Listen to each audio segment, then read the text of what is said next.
Donc bonsoir à tous et merci de vous être connectés pour ce webinaire. Donc nous allons parler ce soir avec Clémentine qui fait aussi partie du pôle sciences de Citoyens pour le climat, de biodiversité et de santé humaine. Un petit mot tout d'abord pour vous expliquer qui nous sommes en tant que collectif. Donc c'est un collectif qui est né il y a maintenant un an et demi, un peu plus d'un an et demi, en septembre 2018, suite à l'électrochoc qui a été la démission de Nicolas Hulot du gouvernement et à la première marche pour le climat qui a été lancée juste derrière en France. Nous avons au niveau de CPLC une organisation horizontale et citoyenne. Donc nous partageons un certain nombre de fondamentaux. Et ensuite, les collectifs qui sont dans différentes villes françaises, un grand nombre de villes françaises, ont aussi des actions autonomes. Le but de CPLC est de fournir une information fiable et qui est basée sur une approche factuelle et quantifiée des questions climat. Nous avons aussi des revendications fortes au niveau de la déclaration d'état d'urgence climatique sur le plus grand nombre de territoires possibles en France. Nous le verrons, c'est une déclaration qui se fait généralement localement au niveau de la ville. Le soutien d'une proposition de pacte finance-climat qui est portée par un certain nombre de personnes, dont Jean Jouzel, le prix Nobel. De porter également la création d'un nouveau type de crime, qui est le crime d'écocide, et le respect par la France des accords de Paris. En termes d'action, si les premières actions ont été fortement ciblé sur la co-organisation de marches au début des actions de citoyens pour le climat. Nous avons développé un certain nombre d'autres actions sur le terrain, notamment en termes de lobbying auprès des maires, comme je disais pour la déclaration d'urgence climatique, auprès des députés pour proposer des amendements et proposer un certain nombre de rencontres, et auprès de l'Europe, puisque Citoyens pour le climat fait partie d'un collectif qui propose une action au niveau de la réforme de la politique agricole commune. Et enfin, beaucoup d'actions, c'est le cœur en fait de la partie pôle sciences de Citoyens pour le climat, au niveau de la médiation scientifique, pour traduire et résumer les résultats les rapports du GIEC, notamment sous forme vidéo, donc en 5 minutes, vous pouvez connaître tout ce qu'il y a à savoir sur le rapport du GIEC qui présente un monde à plus 1,5 degrés par rapport à l'ère pré-industrielle, ce qui est beaucoup plus court que le rapport en lui-même qui fait plus de 1000 pages. Un kiosque des sciences, comme vous voyez sur la photo, qui est un ensemble de kakémonos, de posters verticaux que nous utilisons dans tous nos déplacements pour sensibiliser tous les publics et que nous avons dérivé ensuite sous forme de jeu. Et puis des interventions à tous les niveaux, en primaire, collège, lycée, université, mais aussi en entreprise et en conférence-débat comme ce soir. Donc des webinaires, mais aussi des conférences physiques quand les circonstances le permettent. Nous allons parler ce soir de quelque chose de très simple qui est le lien entre santé humaine, climat et changement climatique et biodiversité. Alors bien sûr, comme vous voyez sur ce transparent, le très simple est ironique puisque ce sont des changements qui tous sont systémiques, qui sont tous les trois imbriqués et qui font l'objet d'actions et de rétroactions dans tous les sens possibles. Et le but, en fait, ce soir, est de vous expliquer quelques grandes lignes sur ces changements et sur les liens qu'ils peuvent avoir les uns avec les autres. Et nous allons faire ça en commençant par un certain nombre d'exemples, en imaginant ce qui pourrait se passer en termes de climat et puis les conséquences en termes de ce qui pourrait se passer sur la planète et de conséquences sur la santé.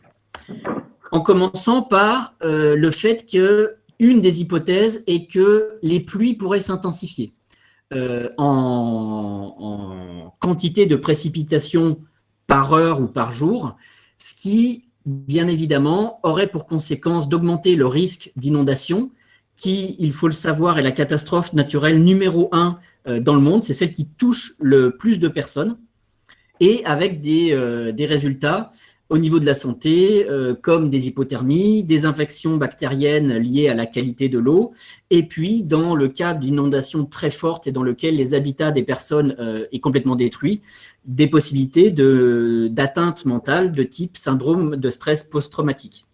C'est vrai pour les inondations, c'est vrai aussi pour d'autres événements qui, eux, seraient plus liés à la possibilité de réchauffement des températures de surface des océans, qui qui augmente le risque de tempêtes, de cyclones, et lié à ces tempêtes et cyclones, les vagues de submersion, dont l'exemple français était la tempête Xynthia, même s'il y avait un petit peu d'autres éléments que la simple vague de submersion. Mais l'idée, c'est une tempête avec une dépression tellement profonde que, en réaction, le niveau de la mer s'élève et les inondations sont augmentées. Enfin, si on imagine une augmentation générale de la température sur la planète, généralement, ça va s'accompagner, enfin, c'est pas généralement, statistiquement, cela va s'accompagner d'un risque d'extrême de température plus élevé et donc de vagues de chaleur. Et ces vagues de chaleur, ces canicules, peuvent créer des atteintes sur la santé très nombreuses et qui sont documentées, comme le montrera Clémentine, donc coups de chaleur, problèmes respiratoires, cardiovasculaires, problèmes rénaux, et un effet qui est aussi la fragilisation des personnes qui sont déjà malades. Ça, c'était sur la partie catastrophe naturelle. Sur la qualité de l'air, maintenant, bien évidemment, il n'est plus à présenter qu'une partie significative du changement climatique est liée à notre utilisation des énergies fossiles. Une autre conséquence des énergies fossiles est d'altérer la qualité de l'air, que ce soit autour des endroits de leur production, mais surtout autour des endroits où elles sont utilisées massivement. Donc, ce que montre cette carte de l'Europe, par exemple. Et dans le cas de la santé, on va s'arrêter plus particulièrement sur la création de particules fines, donc de 2,5 à 1 micron de diamètre, et d'ozone, qui ont un lien avéré et quantifié au niveau des pathologies respiratoires, de l'allergie et de l'asthme. C'est le cas aussi avec une température moyenne qui va augmenter et des risques de sécheresse qui vont augmenter par des pics de pollution qui ont été très visibles dans les 12 derniers mois, que sont les incendies majeurs. Incendies majeurs du type toute la Californie, une grande partie de la toundra russe et en fin d'année le quart sud-est de l'Australie qui littéralement partent en fumée, dégageant par ces incendies énormément de particules, d'ozone, voire même de monoxyde de carbone. Et puis, un dernier effet de l'augmentation des températures, c'est qu'au niveau des plantes, leur comportement va se modifier, et notamment la période sur laquelle ils émettent des pollens et des spores. Alors, pollen pour les plantes, spores pour les champignons, ce qui augmente aussi le risque d'allergie et d'asthme. Et enfin, des impacts sur la biodiversité, une augmentation des températures moyennes qui peut modifier les habitudes de certains animaux qui sont des vecteurs de maladies, alors soit de l'aire de répartition naturelle, soit de créer en fait des conditions propices à leur installation à des endroits où ils ne devraient pas être. Et là, on parle de maladies dont Clémentine nous parlera tout à l'heure, de paludisme, de la dengue. Mais il n'y a pas que les moustiques, il y a aussi des maladies dont les vecteurs sont les tiques, donc l'encéphalite à tique et la maladie de Lyme. En cas, je suis désolé, hop, petite inversion, même si les pluies peuvent s'intensifier localement pendant une journée ou deux, la tendance globale avec une augmentation de la température dans certaines régions va aussi être la diminution des précipitations totales sur l'année. Et un autre effet du changement climatique, potentiellement, est la montée des eaux. Montée des eaux qui va, dans les régions côtières, rendre légèrement salines les nappes phréatiques et donc va diminuer l'accès à l'eau. Une fois que l'accès à l'eau potable est limité, on va avoir des risques beaucoup plus importants d'empoisonnement, d'asphyxie et d'infections bactériennes et virales. Avec l'augmentation des températures et du risque de sécheresse, on a aussi un déséquilibre des écosystèmes, voire la mort de certaines plantes qui peuvent affecter les productions agricoles et avoir pour conséquence tout simplement la sous-nutrition d'une partie de la population mondiale. Et enfin, tous ces effets dont je parlais, pluie plus intense, mais moins importante en moyenne dans l'année, augmentation des températures, augmentation du niveau de l'eau, toutes les interventions humaines et l'utilisation des énergies fossiles contribuent à une érosion de la biodiversité, on le verra. Et cette érosion de la biodiversité a pour effet une augmentation du risque d'apparition des maladies infectieuses émergentes. Alors, qu'est-ce qu'on appelle maladies infectieuses émergentes? C'est tout simplement l'exemple du Covid, mais d'autres maladies aussi dont on parlera plus tard. Alors, je vous ai parlé d'augmentation des températures, de pluie, alors plus forte localement, peut-être plus faible en totalité, de la montée des eaux, du réchauffement des océans, de risques de sécheresse, de canicules, etc., sans rien vous prouver. Donc, est-ce que c'est vrai? Est-ce que c'est faux? Alors, ça prendrait en fait un séminaire entier, un webinaire entier de répondre à cette question. Et je vous renvoie vers d'autres vidéos que nous avons mises sur notre chaîne YouTube, qui sont soit déjà parues, soit à apparaître, comme la vidéo d'Yves Foucard, avec une faute d'orthographe, je suis désolé, qui explique tout ce qu'il y a à savoir sur l'effet de serre. Et puis la présentation, c'était Thomas Collin qui la faisait, si je ne dis pas de bêtises, sur le climat et les enjeux, donc qui explique justement comment le changement climatique amène à tous ces effets. Néanmoins, ce qui est sûr, c'est que oui, le climat change vraiment, et tous ces effets que je mentionnais sont des effets qui sont déjà quantifiés, qui sont déjà apparus et qui ne vont faire que s'amplifier dans les années à venir. Alors, le dérèglement climatique est en marche, mais nous avons encore plusieurs trajectoires et plusieurs chemins possibles.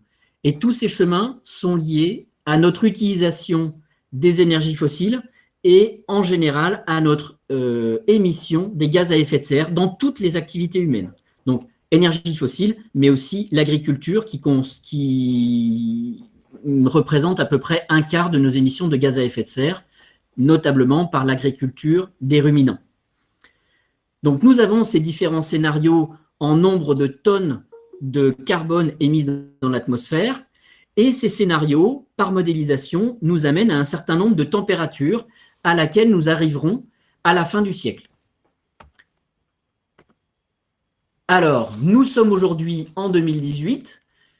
Il paraît évident que le scénario le plus propice pour l'espèce humaine, qui est un scénario de retour en 2100 à une quantité de carbone qui était la même qu'en 1850, dans l'ère pré-industrielle, commence à être difficile, je vais en parler juste derrière, et même si nous nous mettions à diminuer, voire même à devenir neutre en carbone aujourd'hui, ce scénario nous amène de toute façon à passer par un pic de 2 degrés, tout simplement par l'inertie du système climatique planétaire. Il faut se rendre compte que c'est la masse d'air de toute la planète qui doit se rééquilibrer, et cela se fait sur un temps long.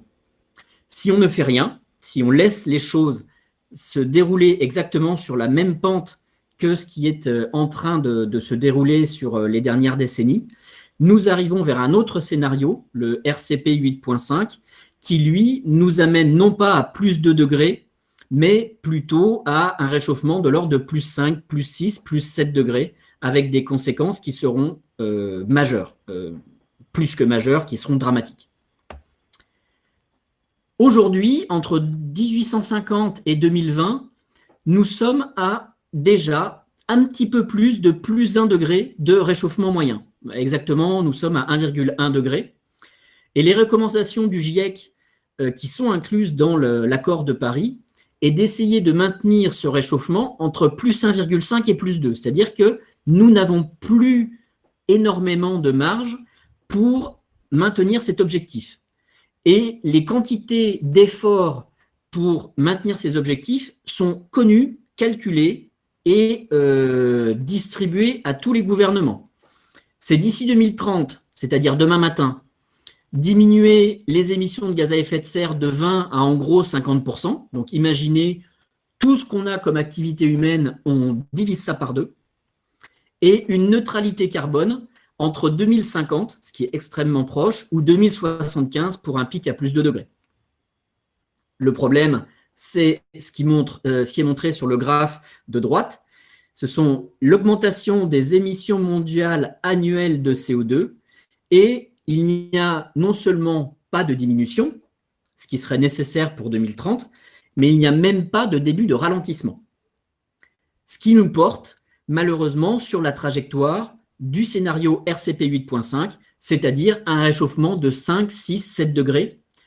Et ce qu'il faut avoir en tête pour cette situation, c'est que les scientifiques du GIEC ont prouvé qu'avec un réchauffement de plus 5 degrés, l'agriculture mondiale serait complètement mise à mal fortement, avec un écroulement des rendements des grandes cultures qui permettent de nourrir la planète, le blé, le maïs, le riz, etc. Et donc, une véritable limitation de la population humaine simplement par famine. Et en 2019, donc, avec ce réchauffement de plus 1 degré, nous avons déjà des événements météorologiques extrêmes qui confirment les hypothèses du GIEC. Alors, un seul événement météorologique ne confirme rien. Il faut différencier le climat et la météo. La météo, c'est quelque chose qui se passe à une période donnée. Le climat, c'est une moyenne de ce qu'il se passe sur généralement 30 ans. Néanmoins, rien qu'en 2019, c'est l'accumulation des événements météorologiques extrêmes qui est effrayante. D'abord, je vous parlais des inondations. On pourrait avoir du mal à penser que ça a été le cas spécialement en 2019, et pourtant, toute l'Afrique de l'Est a subi un nombre d'inondations colossal, depuis la République centrafricaine jusqu'au Kenya, à la Tanzanie, même l'Éthiopie a fait face à des inondations. Alors comme vous le voyez, ça a affecté plusieurs millions de personnes, à peu près 3 millions de personnes. Sur ces inondations, le nombre de morts a été relativement limité, mais la vie quotidienne de 3 millions de personnes a été touchée. Imaginez ce que serait une inondation touchant 3 millions de personnes en France.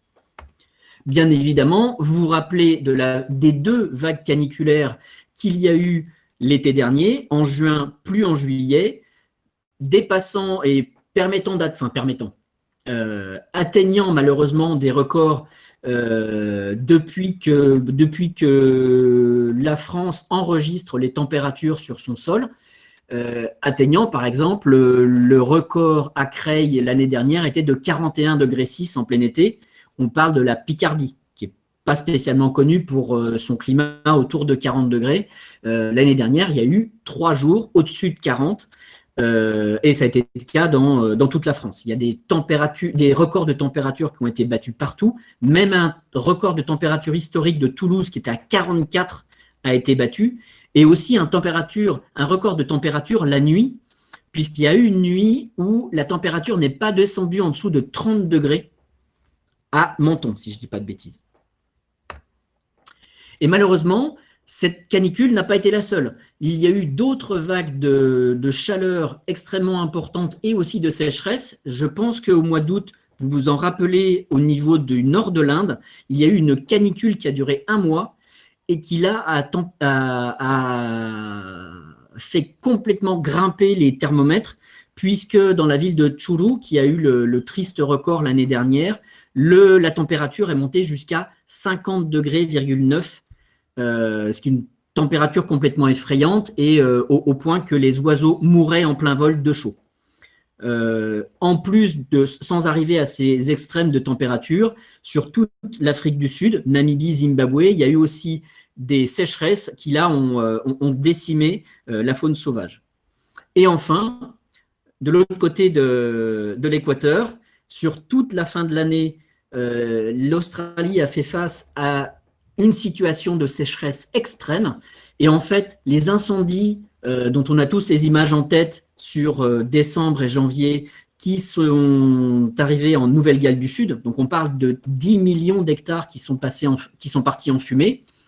L'incendie était la conséquence, la cause, c'était des régions où, comme vous pouvez le voir si vous lisez l'anglais, il y avait des régions avec un déficit de pluie de 21 mois, c'est-à-dire quasiment 2 ans de retard de pluie, qui explique, avec une végétation qui est aussi particulièrement propice aux incendies, puisque l'eucalyptus est un arbre qui brûle extrêmement bien, qui explique donc les incendies que l'Australie a connus et l'effet qu'il y a pu y avoir aussi bien sur la santé humaine que sur la faune sauvage.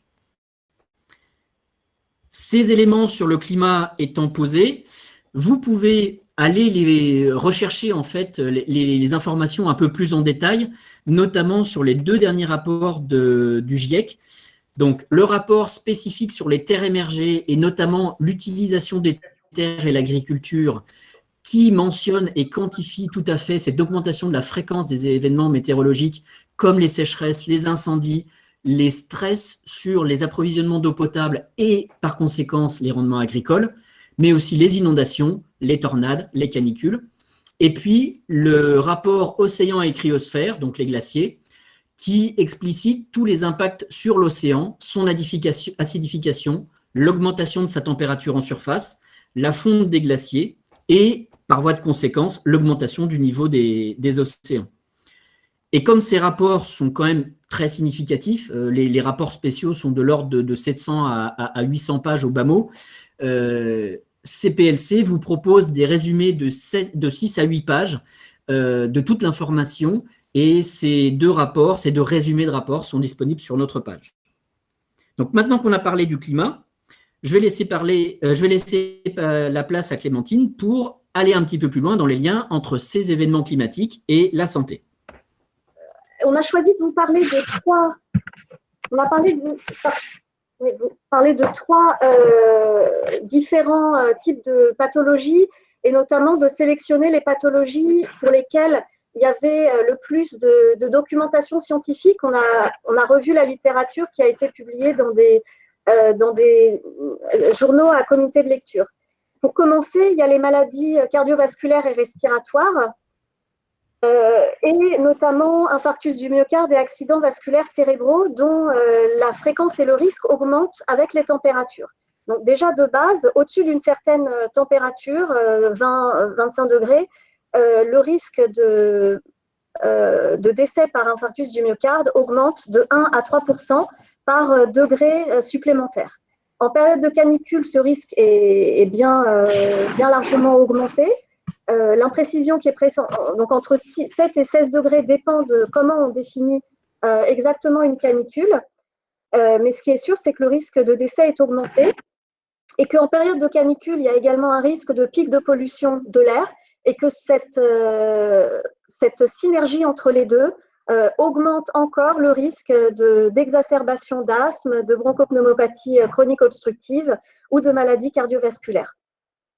Concernant les pathologies respiratoires, asthme, insuffisance respiratoire chronique, elles sont déjà très largement drivées dans le monde par la pollution de l'air, qu'elle soit domestique ou atmosphérique. On estime qu'il y a à peu près 7 millions de personnes dans le monde qui décèdent du fait de ces maladies et du fait de la pollution de l'air. Là encore, effet synergique avec la chaleur, exacerbation de ces pathologies. Les allergies respiratoires également voient leur fréquence augmenter, et notamment l'allergie au pollen d'ambroisie, qui est une maladie, qui est une plante, qui migre de plus en plus vers l'ouest de l'Europe avec le réchauffement climatique. Dans la slide suivante, on parle, alors faut tout mettre parce que je me suis complètement emmêlée dans les animations. Donc, la santé mentale également a été étudiée, et en premier lieu, donc, Olivier en a un peu parlé, le syndrome de stress post-traumatique, qui est un syndrome qui a d'abord été décrit chez les militaires au retour de zones de conflit. C'est un syndrome qui démarre quand on est confronté directement à la mort, soit à la mort de proches, soit à la peur de mourir soi-même. Et pour ce qui est du réchauffement climatique, on a vu se développer des syndromes de stress post-traumatique chez des personnes qui ont vécu des événements météorologiques brutaux, alors aussi des tremblements de terre, mais également des inondations, des tempêtes, des cyclones, donc là dont la fréquence augmente avec le dérèglement climatique. La solastologie, c'est un champ assez nouveau de la recherche en santé mentale, c'est en fait un impact de fond du réchauffement climatique sur l'équilibre mental et émotionnel. C'est en fait le basculement un petit peu d'une personne vers un état d'anxiété sur l'avenir, de pensée dépressive, de sentiments de résignation face à la dégradation de son environnement direct et face aux connaissances qui sont, dans lesquelles on baigne. Dans la slide suivante, le troisième groupe de pathologies, c'est les maladies infectieuses. Donc, beaucoup de maladies infectieuses graves sont transmises par les moustiques, comme le paludisme ou la dengue. Et en fait, le dérèglement climatique va déplacer et augmenter l'aire de répartition de ces moustiques, ou alors des transports de moustiques accidentaux font que ces moustiques se retrouvent là où ils ne devraient pas être, et ça climate très bien parce que le climat a changé là où ils arrivent. Le paludisme, c'est une maladie qui fait déjà à peu près 700 000 décès par an. Il n'y a pas de vaccin pour le paludisme et ce n'est pas près d'arriver. Et donc, on pense et on a pu simuler que dans les pays équatoriaux notamment, la prévalence du paludisme pourrait augmenter. Il y a également une bactérie, le chlamydia, le choléra, pardon, qui est une maladie bactérienne dont la fréquence est directement liée à la chaleur et à l'humidité, ou à la chaleur et à la sécheresse. Donc, la bactérie se multiplie dans l'eau douce ou dans l'eau salée. Plus l'eau est chaude, plus la bactérie se multiplie. Et donc, on a pu enregistrer des cas de choléra, soit dans des pays où il est déjà présent, comme au Bangladesh, en Tanzanie, soit dans des régions du monde, notamment en mer du Nord, où c'était totalement inhabituel, mais où l'eau de mer était aussi inhabituellement chaude. C'est une maladie qui est très létale parce qu'elle cause des états de déshydratation extrêmement rapides avec un risque de décès en l'absence de traitement antibiotique qui est majeur. Donc là, on a parlé de changement climatique, de son lien avec, de ses conséquences sur la santé humaine. On a vu aussi que le changement climatique pouvait avoir un lien avec des conséquences sur les événements météorologiques extrêmes, et le changement climatique va jouer aussi sur la biodiversité. Et la perte de biodiversité va elle-même impacter la santé humaine, et c'est ce qu'on va voir maintenant. D'abord, on va revenir sur qu'est-ce que la biodiversité, comment le changement climatique et la biodiversité sont liés, et quels sont les impacts de l'érosion de la biodiversité sur la santé humaine. Donc, la biodiversité, c'est la diversité des écosystèmes, la diversité des espèces et la diversité au sein d'une espèce, la diversité des individus. Si on veut se représenter un petit peu l'intérêt de ces différents niveaux de diversité, on peut se dire que la richesse des écosystèmes, c'est ce qui permet la capacité d'existence d'une espèce, parce que dans son écosystème, elle va trouver de quoi s'alimenter, de quoi se reproduire. La diversité des espèces, elle va permettre à une chaîne alimentaire d'être équilibrée. Et la diversité des individus au sein d'une espèce, c'est ce qui va permettre à une espèce d'évoluer, notamment en cas de changements environnementaux. Et actuellement, vous avez peut-être entendu parler d'une possible 6e extinction de masse. Donc, une extinction de masse, c'est une extinction d'espèces qui concerne à la fois les espèces terrestres et les espèces marines, qui va concerner plus de 75% des espèces répertoriées, et donc celles-ci vont disparaître sur un temps court à l'échelle géologique, c'est-à-dire quand même plusieurs milliers d'années. Les causes en général sont, il n'y a pas de généralité, mais en général, mais c'est des causes, pardon, qui sont activités volcaniques, météorites, des choses assez significatives.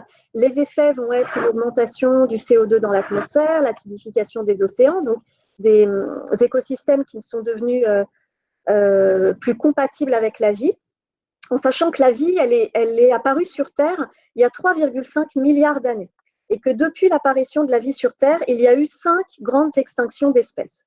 Aujourd'hui, on parle de la possible 6e extinction d'espèces. Pourquoi? Donc là, c'est la diapo suivante. parce que sur les espèces répertoriées, les 8 millions d'espèces qui sont répertoriées et décrites, on estime que 1 million d'entre elles sont menacées de disparition à court terme, c'est-à-dire dans les décennies à venir. Les millions d'autres espèces non répertoriées, on pense qu'elles sont de l'ordre de 50 millions. Et c'est l'UICN qui tient, on va dire, la comptabilité et la liste rouge des espèces menacées. Par exemple, à court terme, on pense que 10% des insectes pourraient disparaître, 13% des oiseaux, 25% des mammifères, 16 à 60% des espèces végétales, notamment des coraux.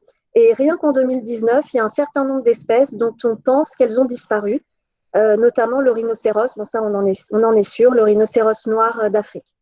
Donc en fait, ces disparitions d'espèces, elles se déroulent sous nos yeux à un rythme 10 à 100 fois supérieur de celui qu'on observe en temps habituel, c'est-à-dire qu'au cours de l'évolution de la vie, il y a eu des disparitions d'espèces, mais là, elles sont extrêmement rapides et radicales. Et donc, quelles sont les causes de ces disparitions? Elles sont catégorisées en 5 groupes. Il y a d'abord la surexploitation des espèces végétales et animales, notamment par exemple la surpêche ou le braconnage. Il y a les espèces invasives, on va en parler tout à l'heure. Il y a la modification des habitats, la fragmentation des habitats, la déforestation, les pollutions qui sont multiples et le changement climatique. Et le point commun entre ces 5 causes, eh bien, c'est les activités humaines. Alors, quelques exemples des écosystèmes et des espèces aquatiques qui sont menacées de disparaître, en tout cas des causes qui vont mener à leur disparition, c'est les pollutions. La pollution plastique, la pollution des eaux par les engrais, le dérèglement climatique qui impacte par exemple les coraux par un phénomène de blanchiment. Les coraux, c'est ce qui permet à 25% de la biodiversité marine d'exister. Et 33% des coraux actuellement sont menacés de disparition et cette proportion pourrait monter jusqu'à 90, voire 99% avec un réchauffement de 2 degrés à l'horizon 2100. La surexploitation des espèces, c'est par exemple les espèces de poissons qui, pour 30% d'entre elles, sont pêchées au-dessus de leur capacité de reproduction.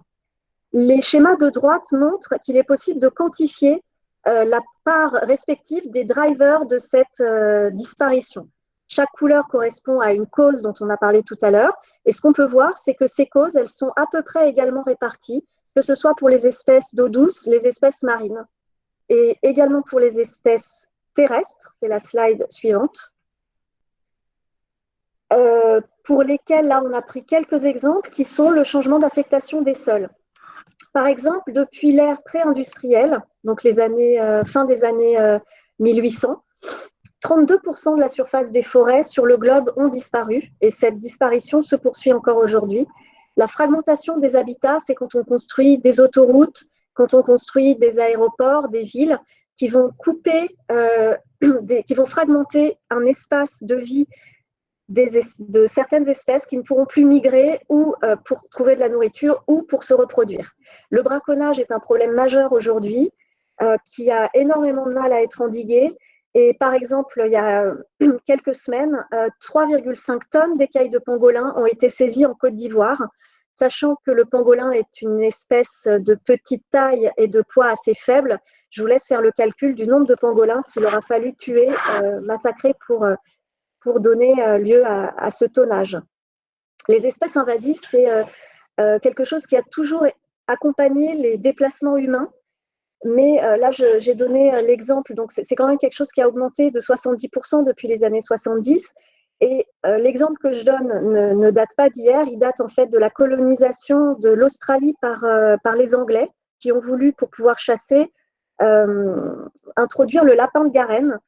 Et cette introduction a été en fait à la base non seulement de la disparition d'espèces endémiques, mais de catastrophes à rebondissement à mesure que les humains ont essayé de changer les populations, de limiter, de contrôler les populations de lapins en empirant à chaque fois, en aggravant les choses. En bas à droite, on voit les hotspots de biodiversité qui sont en vert foncé. Donc l'Amazonie, l'Asie du Sud-Est, c'est également des zones où la déforestation, le dérèglement climatique et la surexploitation sont particulièrement importants. Donc maintenant, si on revient sur… là, on a parlé de la perspective quantitative, mais si on revient sur quelque chose de plus qualitatif, les services rendus par la nature, eh ben, c'est des services multiples, en fait. Il y a, donc, la biodiversité, c'est la source de notre approvisionnement en matières premières, notamment alimentaires. C'est ce qui permet la régulation des climats au niveau local, c'est ce qui permet des inspirations culturelles, spirituelles, artistiques. C'est ce qui permet aussi à une zone d'avoir un certain attrait touristique. Et c'est ce qui permet aussi, pour ce qui est des sols, par exemple, de permettre à l'agriculture d'être efficace. Et dans des sols dégradés, appauvris, eh bien, les spécialistes se demandent si on pourra continuer à nourrir les milliards d'individus que nous sommes. On passe à la diapositive suivante. Pour revenir maintenant aux conséquences pour la santé humaine de l'érosion de cette biodiversité. Donc les conséquences, en fait, c'est une conséquence majeure, c'est les maladies infectieuses émergentes. C'est des maladies nouvelles pour les humains qui sont soit causées par un agent infectieux inconnu jusqu'alors, soit causées par un agent existant mais qui s'est modifié. Et il y a une tendance à l'accroissement depuis les années 40 au nombre de ces zoonoses qui sont observées, qui sont dues soit à des bactéries, soit à des virus. Par exemple, le VIH en fait partie, Ebola, H1N1, Zika, SRAS, on va en reparler. Les réservoirs sont très largement animaux, mais surtout, quand c'est le cas, ça vient de la faune sauvage. Alors, comment les pathogènes circulent? Donc, le pathogène, au début, il est dans un réservoir animal, c'est-à-dire un animal qui porte en lui ce pathogène, mais qui n'en est pas symptomatique. Il peut le transmettre directement à l'humain ou indirectement par des animaux domestiqués. Et en général, c'est des animaux du bétail. Et une fois que le pathogène est arrivé dans un humain, il peut aussi se transmettre d'humain à humain. C'est ce qu'on appelle l'humanisation. Les exemples récents, c'est l'épidémie du SRAS-Covid en 2002 en Chine, l'épidémie d'Ebola qui venait d'une chauve-souris, l'épidémie de grippe aviaire H1N1 qui venait d'oiseaux sauvages et qui a tué 400 000 personnes en Asie du Sud-Est en 2013. Et donc, diapositive suivante. Donc, ce qu'on voit, c'est que ces transmissions de pathogènes, elles peuvent se faire de la faune sauvage aux animaux domestiques, aux humains, dans un sens et dans l'autre. Mais si on prend la perspective humaine, ce qui va augmenter le risque, on va dire, pour un humain d'être contaminé par une espèce pathogène sauvage, c'est déjà d'avoir introduit une espèce invasive par des transports humains ou de marchandises dans nos espaces de vie, ou alors un effet qu'on appelle de débordement des espèces de leur territoire humain naturel vers des territoires urbanisés, ou alors l'empiètement des humains sur des territoires sauvages. Et enfin, on pense que l'érosion de la biodiversité, notamment l'appauvrissement génétique des réservoirs notamment, augmente la permissivité aux pathogènes. Dans la diapo suivante, on voit qu'effectivement, pour qu'il y ait pandémie, ou du moins épidémie, il faut qu'il y ait une transmission d'humain à humain. Et pour que cette humanisation se fasse, il faut que les virus aient certaines caractéristiques qui leur sont proches et une faible létalité. C'est-à-dire qu'il faut que la personne contaminée puisse avoir le temps, entre guillemets, de contaminer d'autres personnes. On a pu montrer aussi, et ces travaux sont assez anciens en fait, que si le pathogène atteint les voies respiratoires supérieures, alors il y a plus de risques de contamination d'humain à humain. Et enfin, pour qu'il y ait une propagation mondiale, il faut qu'il y ait des transports aériens, il faut qu'il y ait des transports de marchandises et des contacts humains assez denses. Et ceci va aussi être conditionné par la capacité du pays d'origine à gérer l'infection sur son territoire. Donc, quand on revient à l'exemple du Covid aujourd'hui, donc effectivement, c'est une zoonose. Elle a émergé en Chine. Le réservoir très probable, c'était une chauve-souris. Et pour le reste, on n'a que des incertitudes. On peut passer à la slide suivante.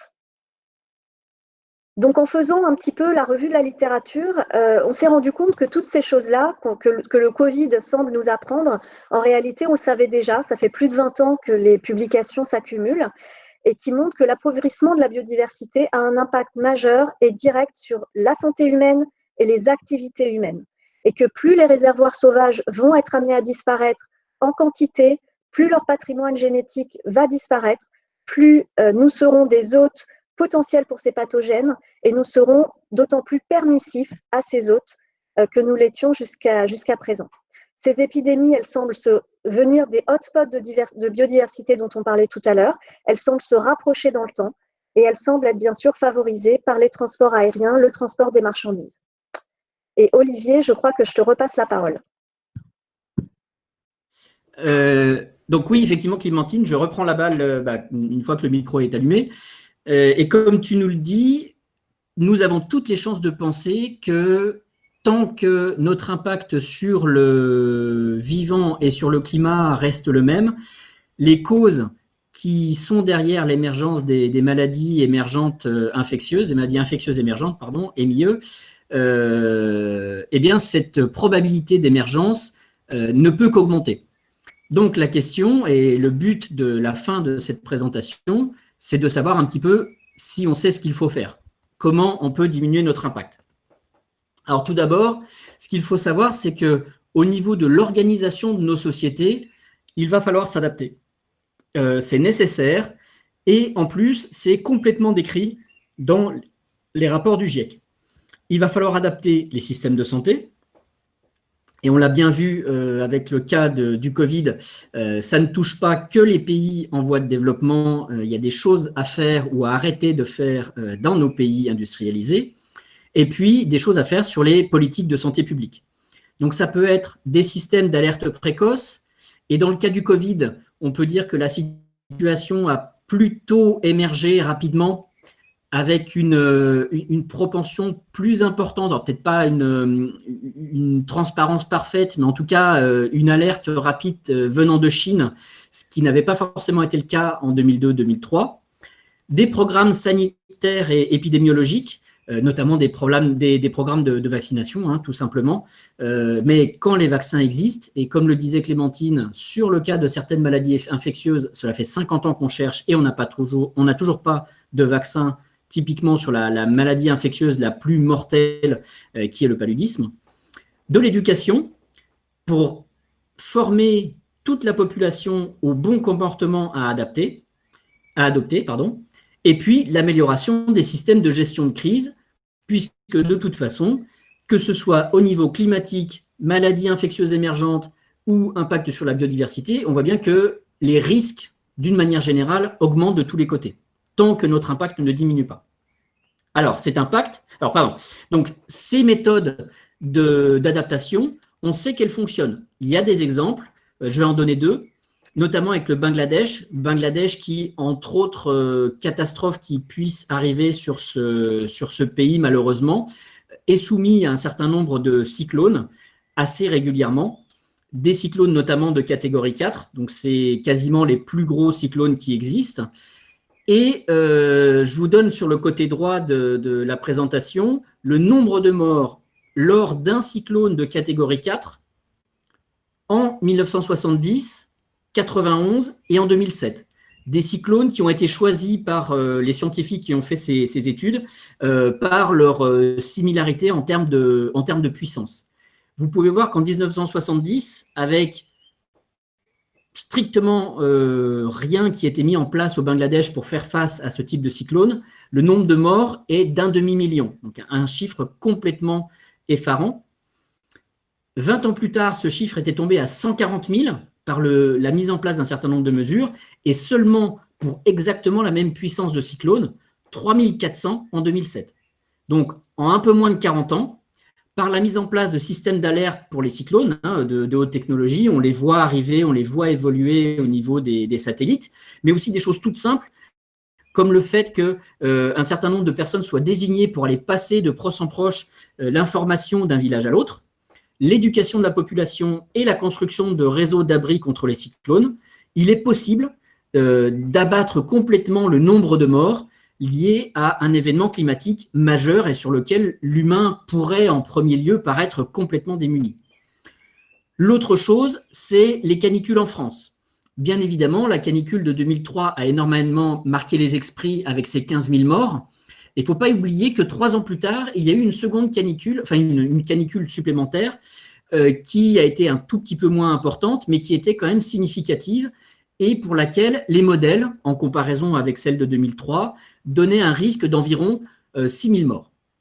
Et finalement, par la mise en place d'une alerte canicule beaucoup plus précoce, des actions spécifiques, notamment en direction des personnes les plus âgées, etc., le nombre réel de morts n'a été inférieur à 2000. Donc, les sociétés peuvent prévoir les choses, mettre en place des stratégies pour diminuer les impacts de tel ou tel événement. Mais ce qu'il est important aussi, ce n'est pas de réussir de mieux en mieux à faire face aux impacts, c'est de réussir aux impacts des événements extrêmes, mais c'est de réduire leur risque d'apparition, ou au moins arrêter d'augmenter leur risque d'apparition. Et là, ça passe par une atténuation de notre impact. Typiquement, au niveau du climat, une atténuation de nos émissions de gaz à effet de serre. Ça peut se faire au niveau des sociétés, donc des pays, regroupement de pays, Europe, etc., par des lois, par des réglementations, par des choix de développement. Choisir dans un pays si on veut privilégier tel ou tel type de transport ou d'urbanisme. Ce matin, j'assistais à une conférence dans laquelle Jean-François Guégan, le professeur Jean-François Guégan, parlait d'un possible lien, en plus de cette apparition dans les hotspots de biodiversité de ces maladies infectieuses émergentes, du fait qu'il y a aussi dans ces régions des espèces alors il parlait de conurbation, donc des espèces de mégalopoles gigantesques de type Bangkok, Shanghai, etc., qui sont très proches des lieux de biodiversité et qui en plus regroupent une quantité d'êtres humains gigantesques.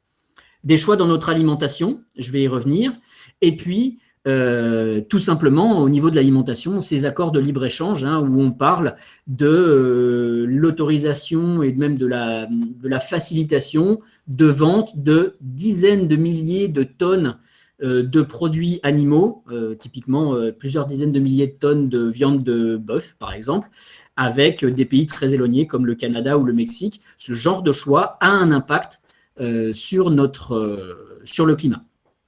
Mais ces impacts au niveau des sociétés, une récente étude de Carbone 4, une agence française, ils peuvent représenter entre 50 et 75% des leviers pour réduire nos émissions de gaz à effet de serre, et il reste un morceau, 25 à 50%, qui sont aussi pilotés par nos choix individuels. Et ce qu'il faut bien avoir en tête, c'est que nous avons tous des actions d'achat qui ont des conséquences. Et donc, en choisissant ce que nous souhaitons acquérir ou pas, nous pouvons limiter nos conséquences, notre propre impact sur les émissions de gaz à effet de serre, en utilisant des modes de transport qui ne sont pas carbonés, donc vélo, marche à pied, bien évidemment en limitant l'avion et la voiture. Il faut savoir qu'en France, la voiture, c'est 50% du poste d'émission des transports, et ces postes d'émission des transports représentent quasiment le tiers des émissions de la France. Donc, la voiture particulière, c'est en gros un petit peu moins de 15% de nos émissions de gaz à effet de serre. Isoler son logement, les émissions liées au bâtiment, c'est à peu près 10%, entre 9 et 10% des émissions de gaz à effet de serre de la France. Alors, effectivement, changer pour des systèmes de chauffage et de climatisation plus efficaces en deuxième lieu, mais la première chose, c'est déjà d'éviter de perdre de l'énergie avec de l'isolation. Et puis, recourir et favoriser l'économie locale, comme ça a beaucoup été le cas au niveau de cette crise sanitaire. Mais est-ce qu'il faut choisir entre climat, santé et biodiversité? On pourrait se dire que les implications, enfin les connexions entre ces trois domaines sont tellement compliquées qu'on pourrait avoir des actions qui seraient positives pour un des domaines et négatives pour l'autre. Fort heureusement, il y a des co-bénéfices, des actions qui sont bonnes pour tout, pour le climat, pour la santé et pour la biodiversité. Et fort heureusement, ils sont plus nombreux que les quelques rares cas où un choix doit être fait entre un impact santé et un impact climat. Alors, voici quelques exemples, ça c'est un slide qui fait peur, de changements d'habitude personnelles qui ont des impacts à tous les niveaux. Le premier changement, celui dont on parle énormément et qu'il faudra que tout le monde prenne en compte, c'est le changement d'alimentation. Nous avons aujourd'hui, c'est prouvé scientifiquement, une alimentation qui est devenue beaucoup trop carnée depuis les années 50. Et cette alimentation beaucoup trop carnée, elle a des impacts partout. Elle a des impacts parce que l'être humain élève de plus en plus de ruminants et que ces ruminants contribuent de manière significative au changement climatique. Il faut savoir que rien que la partie ruminant de l'agriculture, c'est également quasiment 10% des émissions de gaz à effet de serre dans le monde. Donc, si on mange moins de nourriture carnée, on contribue à diminuer les émissions de gaz à effet de serre. Mais en même temps, pour élever ces ruminants, et dans des territoires, alors ça se fait beaucoup moins en France, mais typiquement sur les grands territoires d'élevage que sont les États-Unis, le Canada, le Brésil étant l'exemple le pire, les ruminants sont élevés dans des pâtures qui sont gagnées en déforestant l'Amazonie, et elles sont nourries en plus avec des tourteaux de soja dont les champs sont gagnés en coupant la forêt amazonienne. Donc on a la double peine au niveau de la biodiversité. Et enfin, comme je disais, on a une alimentation trop carnée, et ce n'est pas juste une figure de style, il est prouvé, notamment au niveau des réductions des maladies cardiovasculaires, et de certains impacts. Alors, quand on mange moins carné, on mange plus de fibres, donc des impacts aussi sur le cancer colorectal. Il y a des impacts positifs à manger moins de viande rouge. Même chose pour la mobilité douce. Donc plus de marche et de vélo, moins de voitures, moins de construction de routes. Il y a un effet direct de moins de voitures, donc moins d'utilisation d'essence, donc diminution des émissions de gaz à effet de serre. Indirectement, le résidu de l'utilisation de l'essence, c'est aussi une source de pollution atmosphérique. Donc on a ici un gain en santé sur les réductions des maladies respiratoires. Donc, comme Clémentine le disait, les maladies respiratoires, c'est la première cause environnementale de mortalité dans le monde. C'est 7 millions de personnes décédant par an uniquement sur la qualité de l'air qu'on respire. Et puis, la diminution de cette pollution atmosphérique peut avoir un effet positif sur le maintien des écosystèmes, la qualité des écosystèmes. Et la diminution des émissions de gaz à effet de serre, donc la limitation du changement climatique, elle aussi, forcément, aura un effet positif sur la préservation des écosystèmes. On peut se dire aussi, en termes de déforestation pour la mobilité plus douce, que si on construit moins de routes, généralement, le vélo prend moins de place, nécessite donc de couper moins d'arbres ou d'enlever moins de prairies dans les pays industrialisés, et donc permettre de limiter tous ces changements d'allocation des sols qui font que nos sols, petit à petit, sont de moins en moins capables de stocker du carbone, alors que nous en émettons de plus en plus. Alors, tiens, les animations ont été perdues. Que nous apprend ce confinement ? Tout d'abord, quelque chose d'extrêmement clair, c'est qu'un changement brutal, imposé, non choisi, ça a des conséquences dramatiques. Toute la population, je crois que c'est la moitié, 50% de la population humaine est touchée par des mesures de confinement. Ça déstabilise complètement l'économie au point qu'aux États-Unis, on a quand même eu des prix du baril de pétrole négatifs.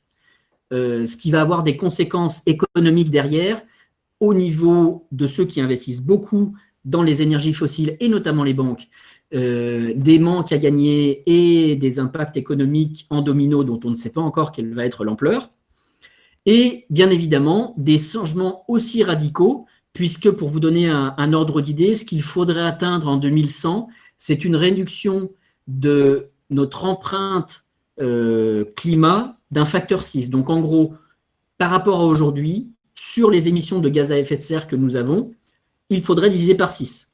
Ce qui revient, grosso modo, à diviser au moins par 6 notre utilisation de la voiture, isoler fortement les bâtiments et tout un tas d'autres mesures. Ces changements radicaux, ils ont quand même eu un impact mesurable et immédiat. Donc, on sait qu'avec des mesures qui auraient le même effet que ce confinement, on peut avoir une diminution drastique de la pollution de l'air et de l'eau. Ça a été observé par satellite, c'est clair et évident. Par contre, ce qui est clair et évident aussi, c'est que ce qui a été observé n'est que temporaire. Dès que l'activité humaine reprend, la pollution revient exactement au niveau initial. Et malgré tous ces impacts extrêmement négatifs, on peut quand même tirer quelques enseignements, quelques idées positives, puisque on a quand même vu qu'il était possible de diminuer notre dépendance spécifiquement à l'avion, mais aussi à la voiture, qu'il est possible tout à fait d'acheter sa nourriture et de consommer beaucoup plus localement, voire de faire pousser sa nourriture chez soi, et d'utiliser moins de produits transformés, ultra transformés, de cuisiner à la maison, et ça peut même être bon, ça dépend un petit peu du talent des personnes.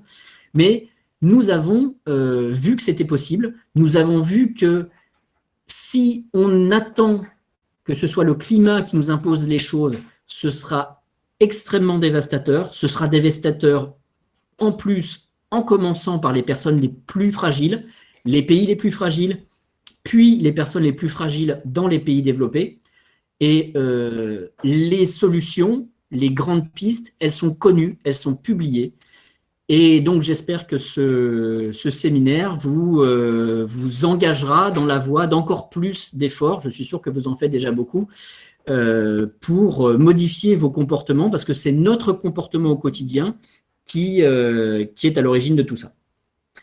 On va maintenant, parce que j'étais très bavard et que le webinaire a duré un petit peu moins d'une heure, on va vous laisser la parole. Donc, Wo, si tu veux nous commencer à nous poser les questions petit à petit. Oui, tout à fait.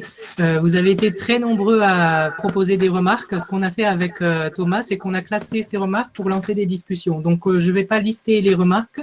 De toute manière, dans le pôle science, on va bien les traiter, les regarder, les examiner. Et ce que je vais faire, c'est que je vais lancer des discussions.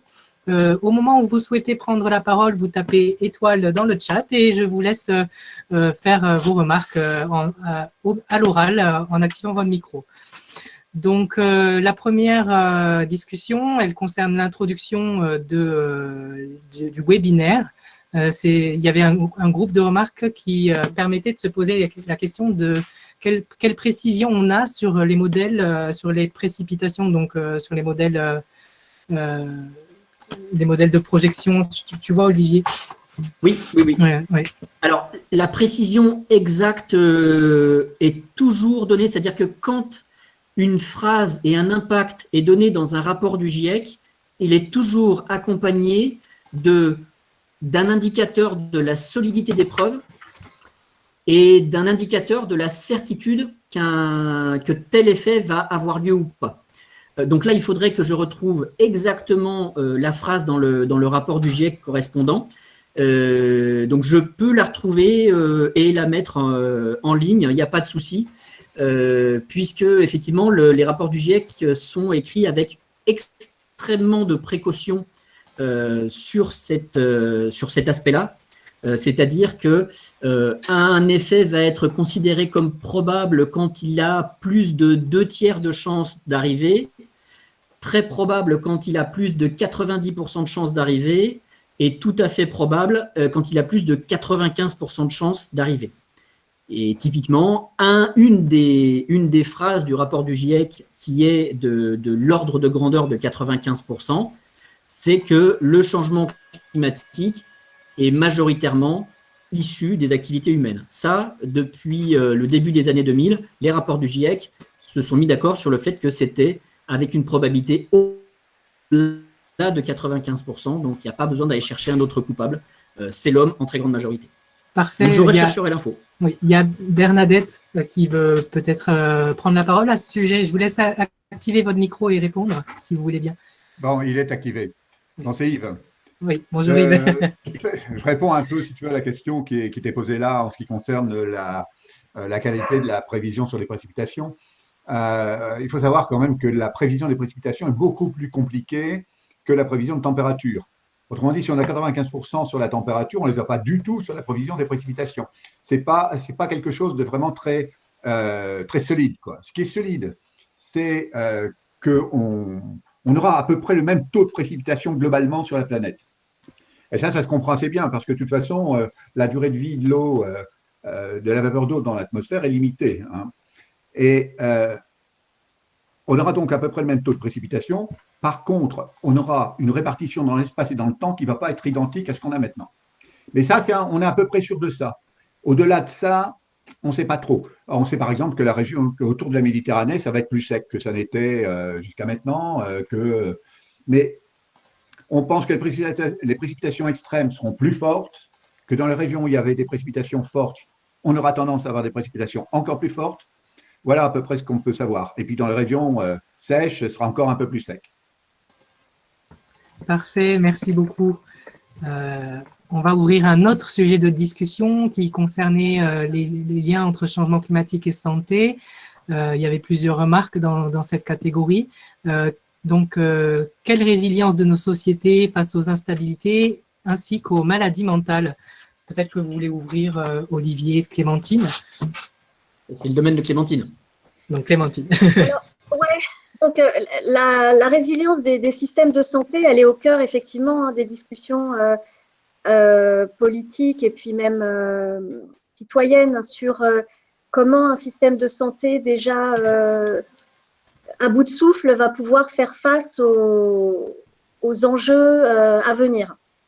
Donc, il y a beaucoup d'initiatives, de projets qui sont émis par les uns les autres sur comment justement allier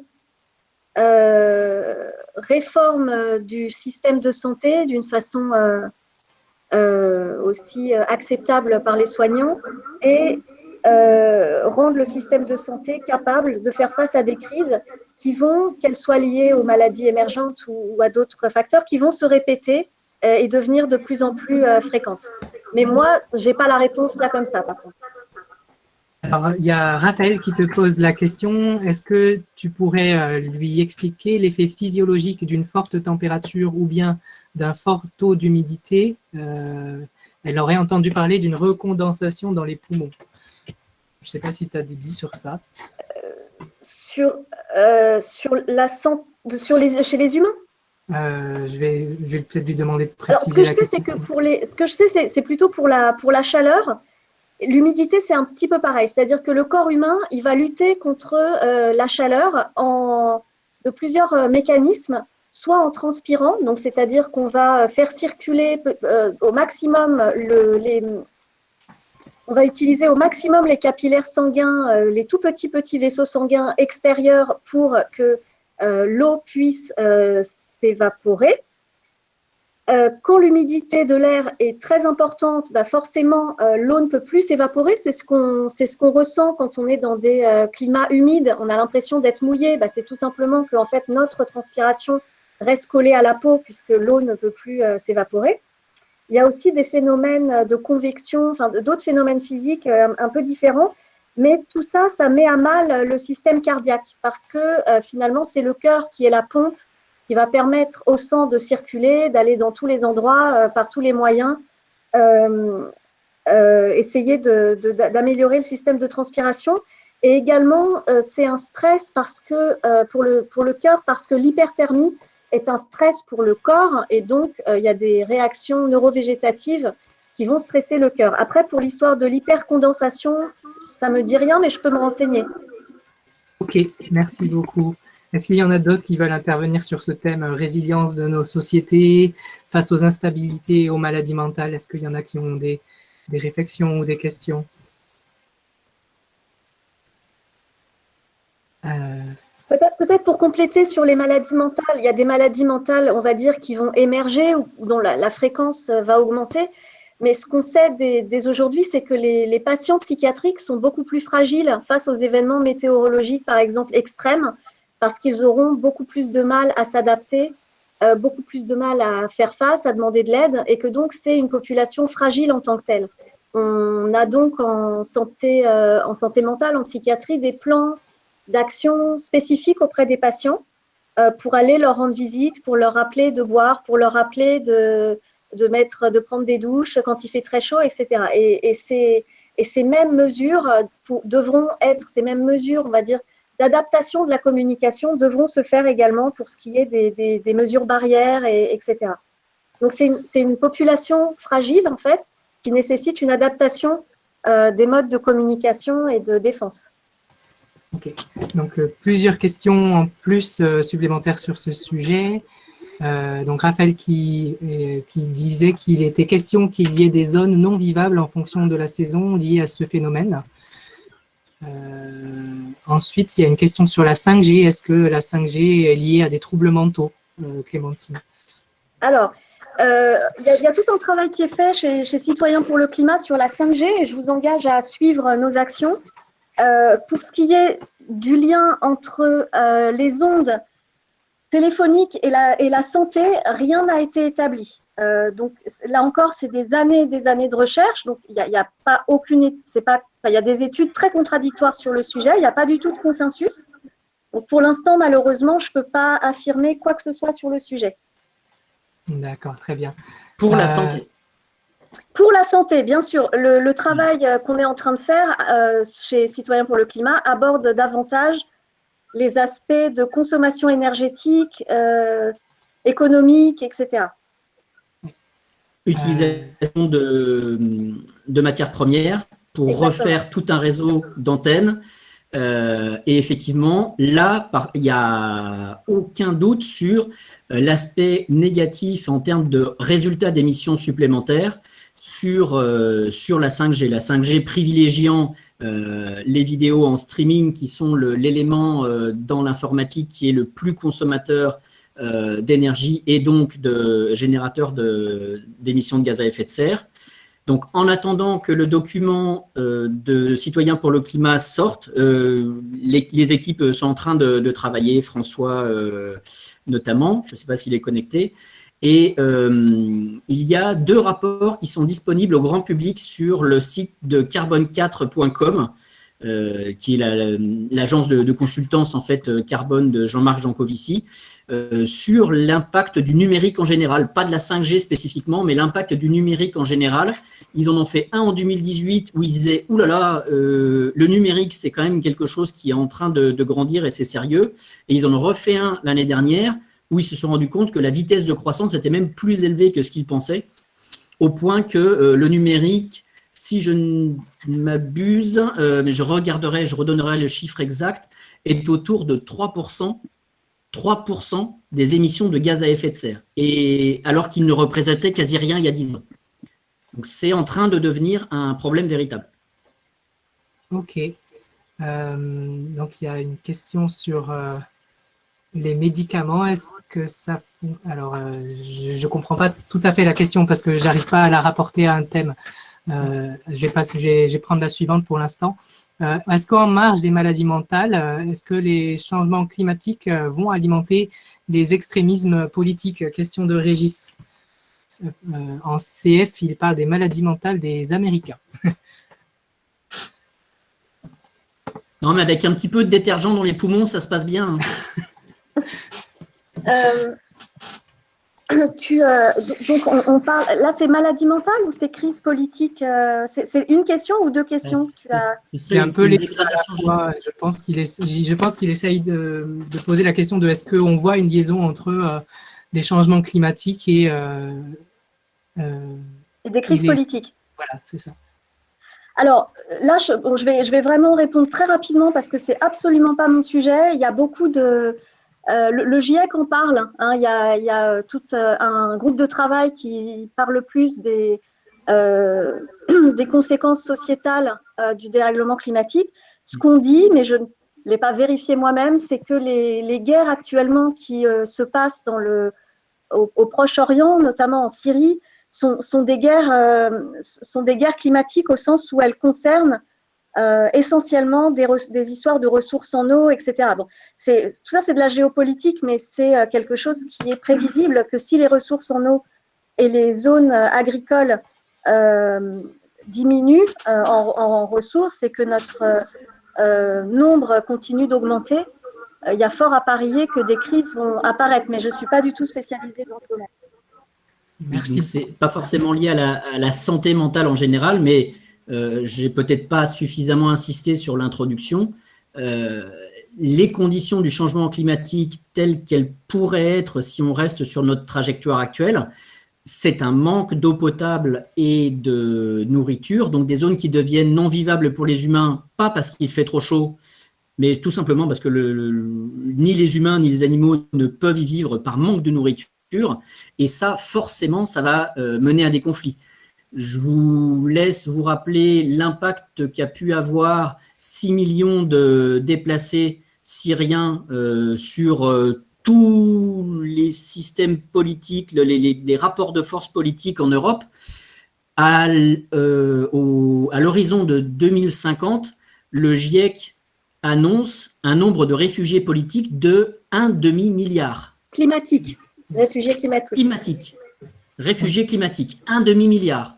Donc forcément, les sociétés soumises à un stress du déplacement de 1,5 milliard de personnes vont souffrir, c'est évident. Je veux juste apporter un élément complémentaire. Je ne sais pas si on ne confond pas santé mentale et le fait d'être agressif ou criminel. La santé mentale, les maladies mentales, c'est absolument pas ça, ni au sens propre ni au sens figuré. C'est vraiment des vraies maladies. Le fait de vouloir avoir des armes chez soi ou de vouloir déclarer la guerre, ça n'a bien sûr absolument rien à voir avec des maladies mentales.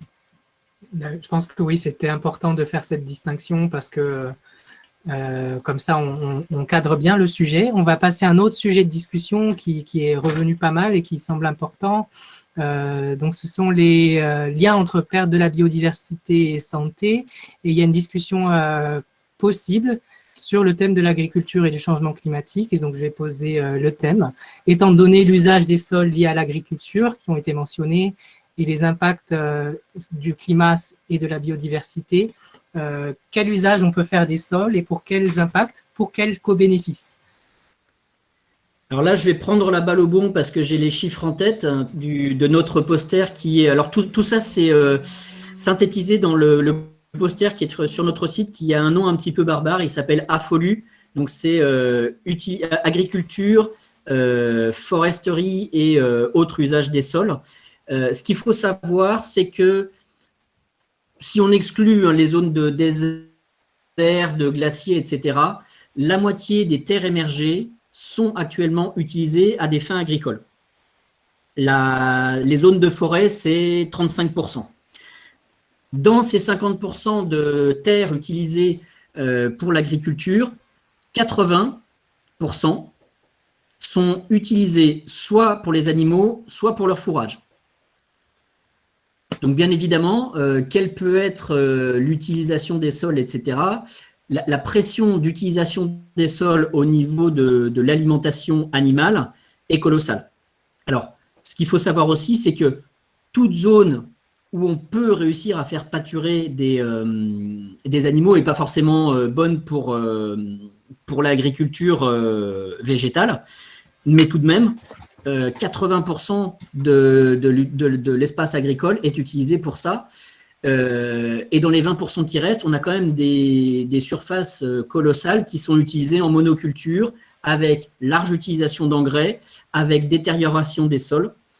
Et donc, les ruminants, leur déjection, les émissions de gaz à effet de serre liées aux engrais, parce qu'il y en a, représentent 2/3 des émissions de gaz à effet de serre de l'agriculture, peut-être un petit peu plus, plutôt autour de 70%.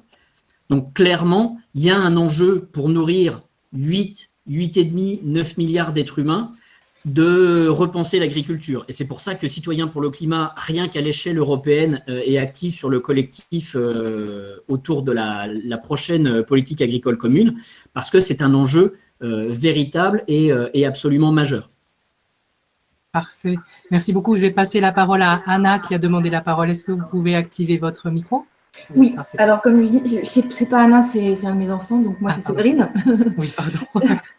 Je voulais juste attirer votre attention, il y a des systèmes de modélisation, je pense que vous les connaissez déjà, qui ont été mis à jour notamment par l'IDRI, sur comment nourrir 12 milliards de personnes avec l'agroécologie, et en 2050, comment proposer une agriculture qui serait résiliente, et en effet avec une consommation de viande qui baisserait très nettement, et des pratiques agricoles qui seraient résilientes, notamment en termes de biodiversité et par rapport au climat.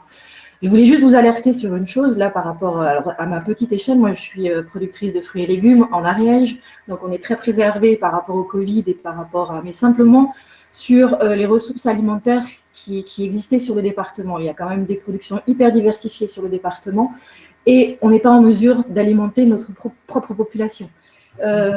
C'est dramatique. Et dans les 10 ans à venir, il y a 50% des agriculteurs qui partent à la retraite.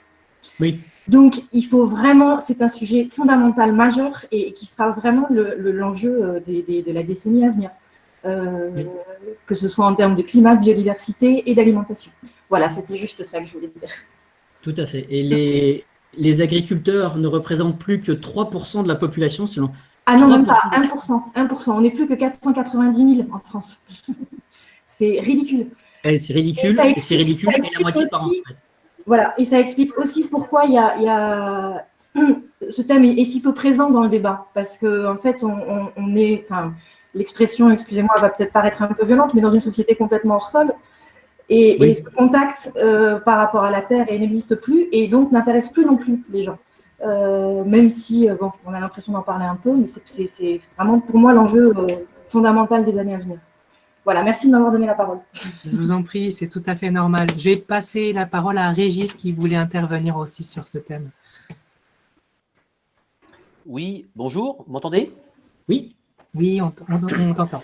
Ouais, donc, ouais, c'était simplement effectivement sur l'impact des bovins, il est effectivement pas négligeable et aujourd'hui, alors c'est vrai que souvent on dit que le bovin est lié au sol, qu'il est lié à des systèmes qui fixent du carbone.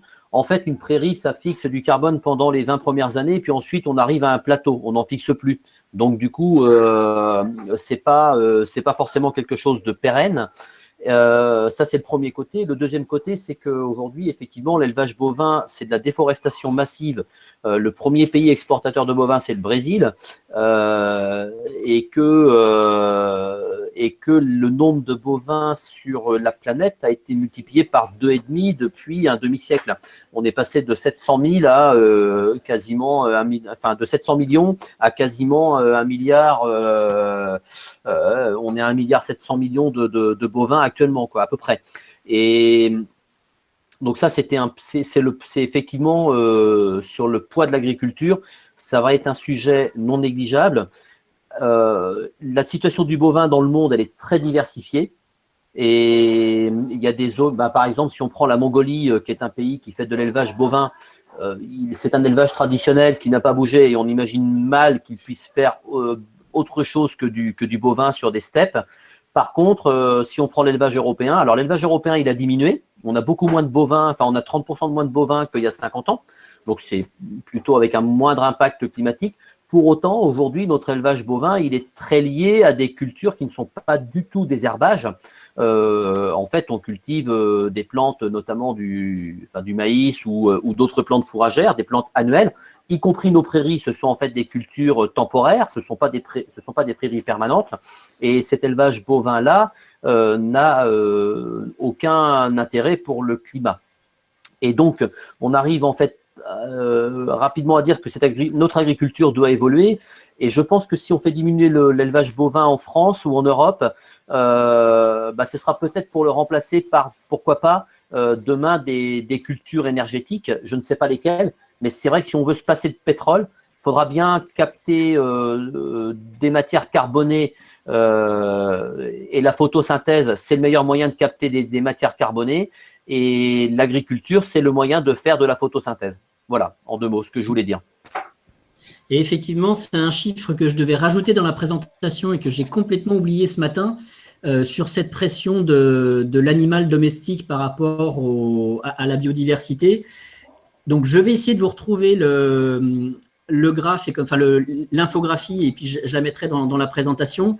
Mais en gros, si j'ai bien les chiffres en tête, la masse des humains plus la masse de tous ces animaux domestiques, c'est 97% de la masse des vertébrés dans le monde. Donc 3% pour la biodiversité vertébrés, et 97% pour l'homme et ses animaux domestiques. Ouais, l'homme, c'est 18%, et je crois que les bovins, ça doit représenter 40%, ou un truc comme ça. Ouais. Donc, il faut que je retrouve la source, mais je la mettrai. Pas l'homme, et les femmes aussi, les humains. Merci beaucoup. C'était hyper intéressant. On va passer sur une autre thématique de discussion pour pouvoir aborder le plus de sujets possible. Donc, nous avons mentionné les conséquences du changement climatique et de la biodiversité sur les relations internationales. Quel modèle viser pour l'interdépendance, CF l'Europe, l'autonomie, la résilience, l'indépendance, l'autarcie? Est-ce que vous avez envie de discuter sur ce sujet-là? Clémentine?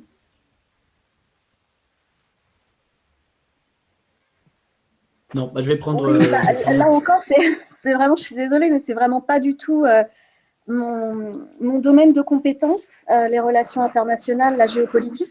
Peut-être que parmi les personnes présentes, il y en a qui veulent prendre la parole pour répondre.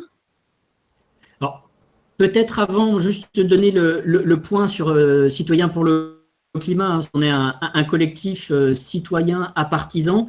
Donc, on peut avoir chacun nos idées politiques, mais Citoyens pour le climat en tant qu'entité ne va pas sur ce terrain-là.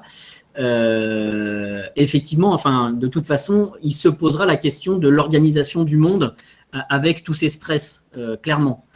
Quel serait le meilleur schéma? Ça, je n'en ai aucune idée. Ok. Donc, c'est un petit peu un thème compliqué. Je vais essayer de passer au suivant. Tout à l'heure, Régis a parlé beaucoup de l'alimentation carnée, des bovins. Donc, sur l'alimentation carnée, on parle de changements importants qui reposeraient uniquement sur la volonté humaine. Quels impacts sociaux et sociétaux, voire culturels? Alors, moi, j'aimerais bien retourner la question. Si on ne fait pas ça, quel va être l'impact sociétal et culturel dans un monde à plus 3, plus 4, plus 5 degrés? C'est-à-dire que, de toute façon, au niveau sociétal, le monde s'est engagé sur une piste depuis, on va dire, 50 ans, parce qu'on voit vraiment les températures décrocher à partir de 1970. On est parti sur quelque chose qui ne tient pas. C'est pas possible. La planète n'a pas les ressources pour absorber tout ce qu'on émet. Et pourtant, l'océan fait de son mieux parce que l'océan absorbe énormément des gaz à effet de serre que nous émettons. Donc, ce qui est dans l'atmosphère, c'est ce qui reste. L'océan essaye d'en capter le plus possible. Donc, la question est vraiment le fameux retour à la situation normale après cette période de confinement, par exemple. La situation normale, c'est de foncer tout droit dans une extinction de l'espèce humaine possible, pas certaine, mais possible, d'ici la fin du siècle. En termes de changement culturel, une extinction de l'espèce, c'est un petit peu massif quand même. Ok, Régis et puis Séverine, je crois bien. Ouais, concernant effectivement le changement culturel lié à l'alimentation, il va être majeur et très impactant pour nous humains. Mais Olivier le dit très bien, si on fait rien, le changement culturel, il risque d'être encore plus brutal. Sur le poids de l'alimentation, sur le changement climatique, je voudrais donner deux chiffres. Pour un Malgache, l'alimentation, c'est 70% de ses émissions de gaz à effet de serre. Mais un Malgache, il émet que 1,5 tonne de gaz à effet de serre par an. Pour un Français, l'alimentation, ce n'est que 20% de nos émissions de gaz à effet de serre. Mais nous émettons 12 tonnes de CO2 par an. Donc, En fait, quand l'alimentation représentera, allez, 50% de nos émissions de gaz à effet de serre, peut-être qu'à ce moment-là, nous serons rentrés dans une proportion tout à fait raisonnable, parce que l'alimentation ne représentera jamais zéro. On peut arrêter d'utiliser une voiture et on ne va pas mourir, mais si on arrête de manger, on risque quand même de ne pas survivre. Et ce qui n'empêche pas qu'effectivement, notre alimentation doit évoluer pour être moins carbonée. J'avais juste une petite remarque là, sur l'aspect culturel. J'imagine que vous faites référence à l'aspect culturel de manger de la viande en France. Oui, cette question, elle fait suite à des remarques sur… voilà, c'est ça. Oui, bien sûr. Donc, effectivement, d'un point de vue français, on a tendance à se représenter la côte de bœuf comme quelque chose qui fait partie de notre culture. Il faut quand même se rappeler qu'il n'y a même pas 100 ans, la viande était réservée à une très grosse minorité. La plupart des gens mangeaient la soupe tous les jours, énormément de légumes. Donc, en fait, l'entrecôte frite, elle nous apparaît comme étant quelque chose qui est quelque chose de culturel, mais c'est à une très petite échelle en réalité. Oui, c'est à l'échelle de, on va dire, 70 ans. C'est après la guerre que vraiment le fait de manger de la viande, ne serait-ce que tous les jours, je ne parle même pas de 2 fois par jour. Bon, il y a peut-être quelques personnes qui sont à 3 fois par jour en mangeant de la charcuterie le matin, mais c'est très récent. C'est vraiment un changement qui a fait suite à un stress aussi, hein, au niveau de la Deuxième Guerre mondiale, de la privation au niveau de la Deuxième Guerre mondiale. Mais effectivement, ce n'est pas si profondément ancré que ça. Il y a Séverine qui voulait prendre la parole sur ce sujet aussi. Merci. Alors moi, je vais peut-être réélargir. En fait, bon, je fais partie de la commission climat de la Confédération paysanne au niveau national. Et au mois de février, on avait donc une réunion où plusieurs scientifiques sont venus nous présenter leurs différents travaux, dont ceux du GIEC, voilà. Et de toute la journée où ils sont intervenus, en fait, ce qui est ressorti, le mot n'a jamais été prononcé une seule fois. Et pourtant, la seule solution, alors que ce soit dans l'alimentaire, que ce soit dans toutes les activités humaines, c'est la décroissance. Et je pense que c'est… Alors, il fait peur encore ce mot-là, mais on est obligé d'en passer par là si on veut justement éviter cette 6e extinction et puis le choc climatique qui nous est annoncé voilà, pour la fin du siècle au plus tard.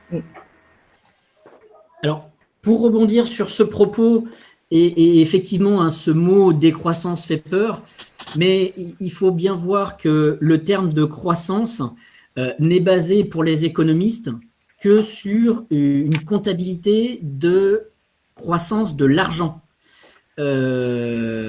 Alors que, et Régis pourra en parler parce qu'il connaît bien les aspects de triple comptabilité, alors, c'était dans le rapport de l'IPBES, donc l'équivalent du GIEC, mais pour les animaux.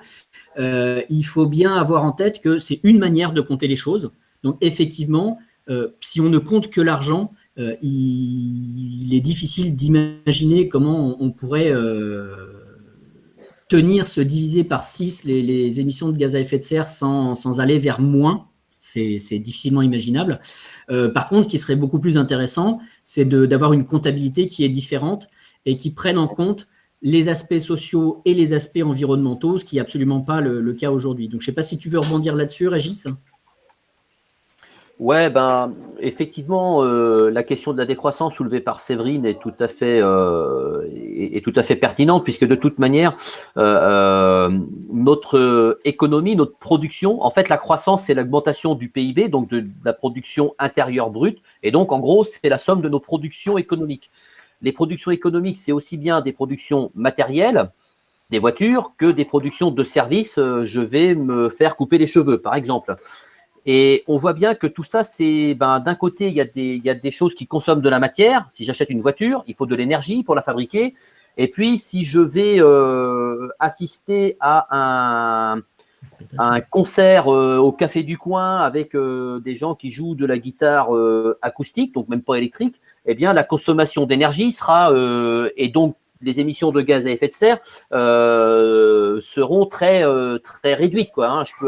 Pour peu que j'aille effectivement à ce concert en vélo et que je ne consomme pas de boissons venant de l'autre bout de la planète. Donc, en fait, ce qu'il y a dans la croissance, enfin, ce qu'il y a dans la croissance et ce qu'il y a dans le contenu de notre économie, en fait, il est plus ou moins carboné. Maintenant, il est absolument évident qu'aujourd'hui, 85% de l'énergie consommée sur la planète, ce sont des énergies fossiles. Et on ne fait pas de production économique si on n'a pas d'énergie. Donc, pas de réduire les émissions de gaz à effet de serre. Aujourd'hui, vu qu'on n'a pas d'alternative en matière d'énergie, ça suppose par réduire notre consommation d'énergie. Et réduire notre consommation d'énergie, c'est évident que ça suppose réduire en fait notre production économique et donc de la décroissance.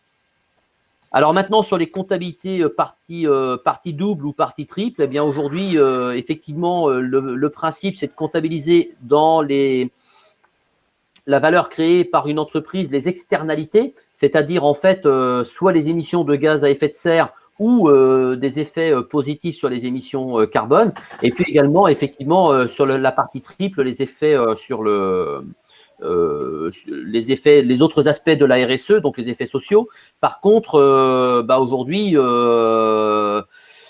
aujourd'hui, tout ça, c'est effectivement que sur une base volontaire et c'est encore quelque chose de complètement anecdotique dans les entreprises.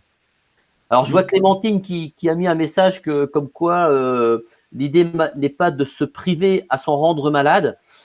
Ah oui, non, c'était des commentaires sur les laitages. D'accord. Je ne sais pas si on va se rendre malade, si on doit s'en rendre malade de réduire en fait notre consommation. Mais en tout cas. Non, c'était d'arrêter totalement sa consommation. C'était une réponse à Thomas sur le chat.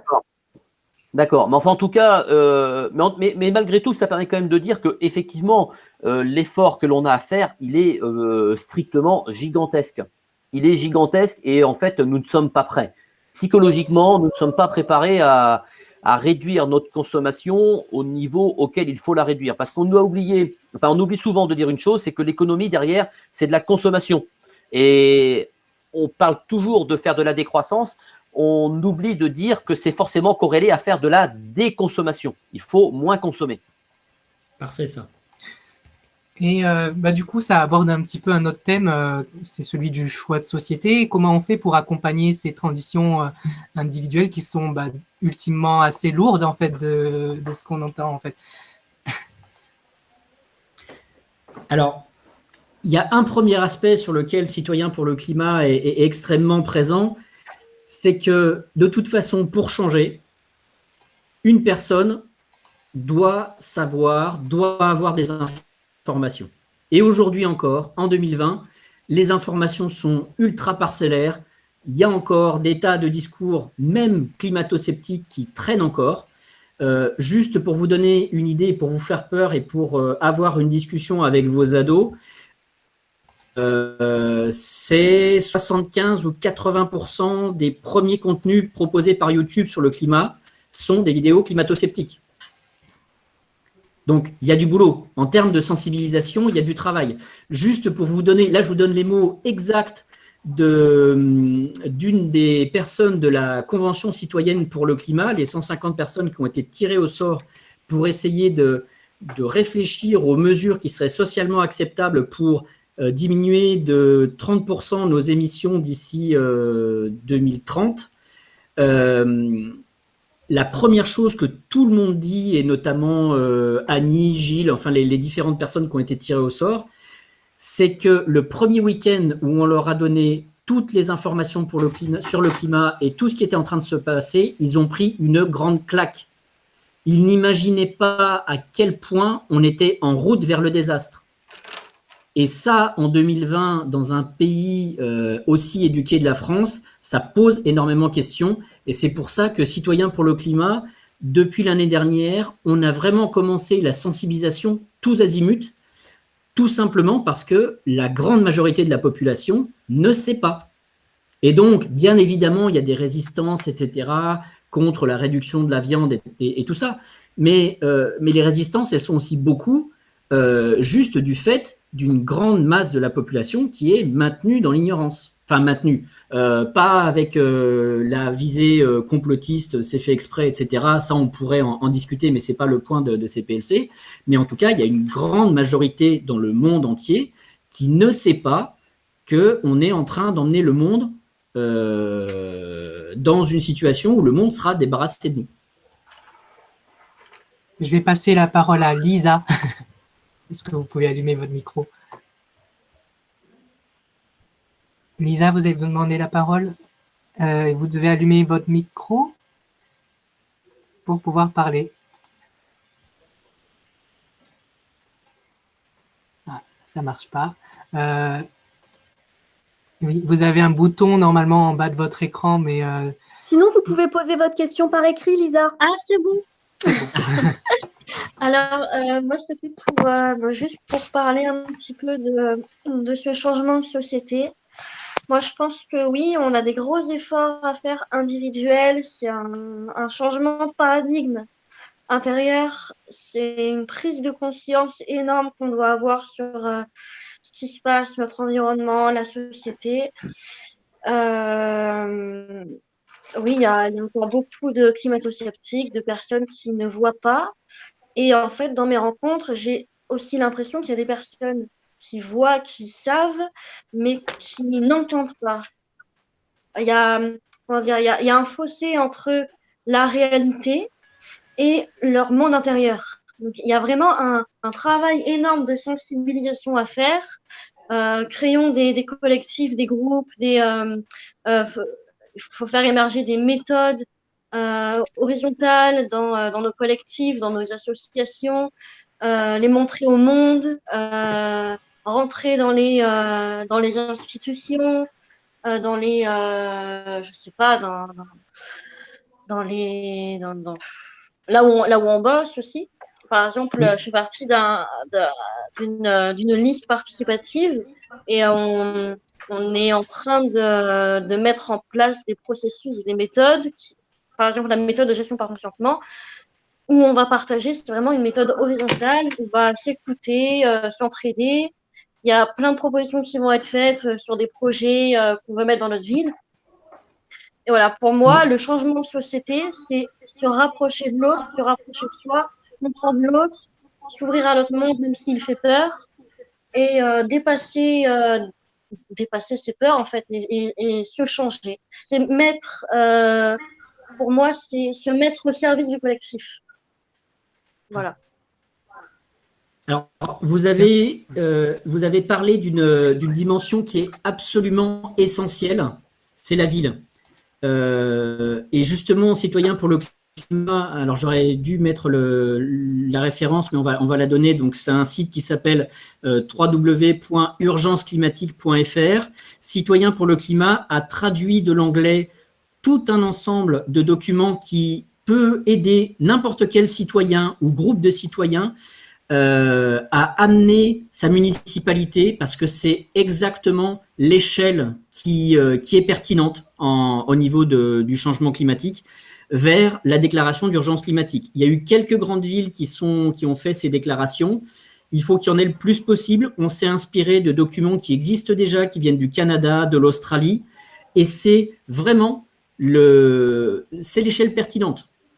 Et alors ça, en le faisant en dehors de CPLC, parce que CPLC est un partisan, mais ne pas hésiter, comme j'ai pu le faire par exemple, à se positionner sur une liste, justement pour essayer de tirer sa municipalité vers le changement, la prise de conscience, la résilience.